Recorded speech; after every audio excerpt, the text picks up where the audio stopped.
you had to live life as it came, and each day you preciously protected it and you learn. Before you make a huge decision in your life, you need to make sure that you have all the adequate information in order for you to create the greatest decision for yourself as possible. You need to have all the information before you even think about making the decision. I do my best just trying to keep them focused for 8 months. And before you even get to the decision point, you need to imagine, what if? What if you do make the decision and it doesn't go well? Or what if you do make it and it goes great? You need to make sure that you weigh your options before making any decision. You should never immediately say yes or no to an opportunity that presents itself to you. You should always take time to think and reflect about how it could change your life for the positive or for the negative, no matter what. And I want to be positive, but if you don't want to accept me for that way, then I gotta live my life. You need to make sure you can realize what the impact will be on you and your future. You also always have to keep in mind that people are always watching. No matter what you do, somebody somewhere will have a documentation of that happening. Nowadays, we live in a world where everyone has a camera in their pocket, and you never know who's recording what. So it's always in your best interest to make sure that you do the right thing at all times. I'm very conservative when I feel that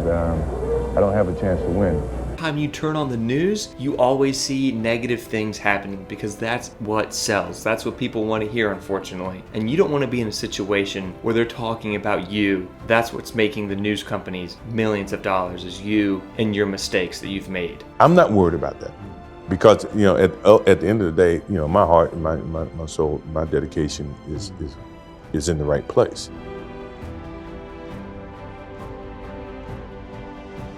Is for a person like myself who live in the spotlight and is so critical, from people all the time in terms of what I do, what I say, where I go. The thing he's always said, take a pause before you make a decision and say, what if? And the purpose for saying what if is that whatever decision you make, always either gonna have consequences.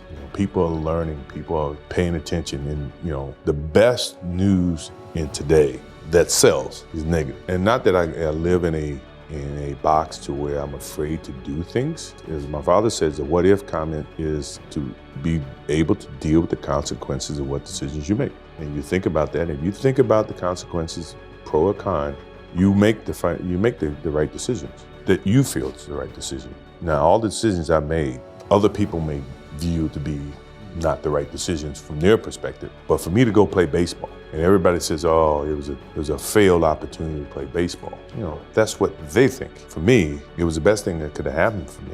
I mean, I've envisioned myself playing as a kid, playing professional baseball, because I started baseball when I was 6 years old, and I had most of my success as a child in baseball. And I really didn't have my success in basketball until in my later years. I never chased that dream of becoming a professional basketball player or even a professional baseball player. I just played the sport because I loved it. Next thing you know, success was kind of bestowed upon me without me actually chasing it. It just happened. I didn't think I would ever be this successful. We won the championship. I remember when Disney people came to me and said, well, could you do this? I'm going to Disneyland.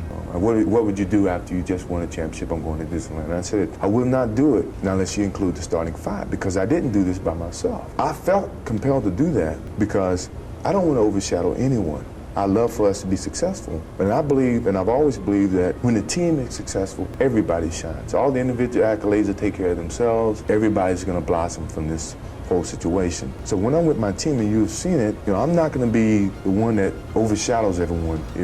I want your comments as much as his comments. If you're expecting me to carry the whole weight or speak the whole time, I don't want to do that. Kind and said, yeah, I do it. And that wasn't a disrespect to any of my Carolina guys. They all know that I'm true blue Carolina guy to the heart. Well, it all starts with my parents.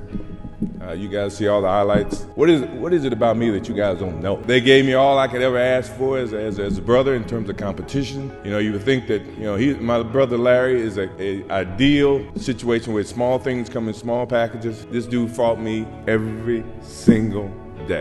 And to the extent that my mother used to come out and make us come in because we were fighting way too much. And Doug looked at me and said, yeah, you're right. And that's how we became, a little closer in terms of Doug Collins and myself. I hope he understands it goes a long way, and he was a very competitive person. I was a very competitive person. He said organization wins championships. Evidently, I haven't proved enough to these guys. I got to prove to them that I deserve what I've gotten on this level. Which is good, I mean, because it gives me something to think about from a different perspective. I mean, my wife does the same thing.